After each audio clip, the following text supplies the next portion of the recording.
श्री गोपाळ कृष्ण भगवान की जय। लीळा नंबर 32। भट्टोबासांच्या पांगड्यांच्या वेशाची स्तुती।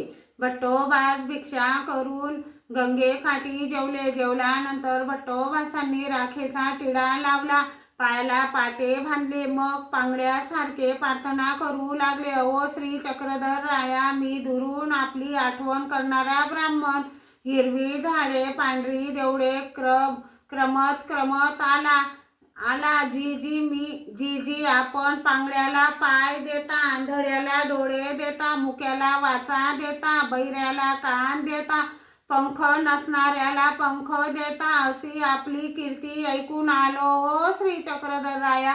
अशी काळूळतीची प्रार्थना करत आले व सर्वज्ञांजवळ विनत कदर होऊन बसले व स्तुती करू लागले। सर्वज्ञ म्हणाले, पुरे पुरे भटो। सर्वज्ञांनी बाईसाला विचारले, बाई, अशा ह्या पांगड्याला काय द्यावे? बाईसा म्हणाल्या, बाबा आपले सेवा दास्य द्यावे। सर्वज्ञ म्हणाले, येथोनी वानर रेषा काही एकूण होवावे, परी पोरा जीवासी विज्ञान देवो नये।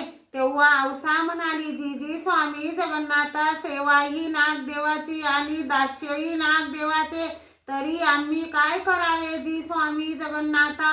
सर्वज्ञ म्हणाले, दासोह न पुरे नायका। यावर सर्वज्ञांनी फुटाणे कराचा दृष्टांत निरूपण केला।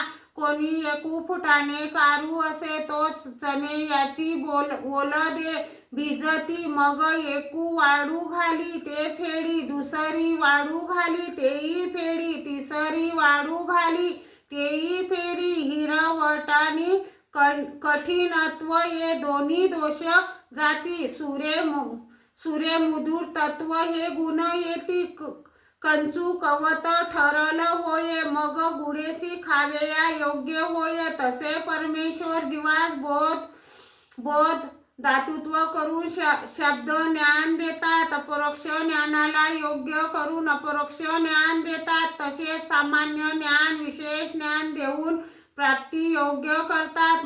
पण एखादा चणा भिजल्यानंतरही फुगत नाही, त्याचे फुटाणे होत नाही, तसे तो जीव ज्ञान होऊनही परमेश्वराच्या आज्ञेप्रमाणे आचरण करत नाही, त्याला परमेश्वर जन्म मृत्यूच्या बंधनातून मुक्त करून मोक्ष देत नाही। श्री गोपाळ कृष्ण भगवान की जय।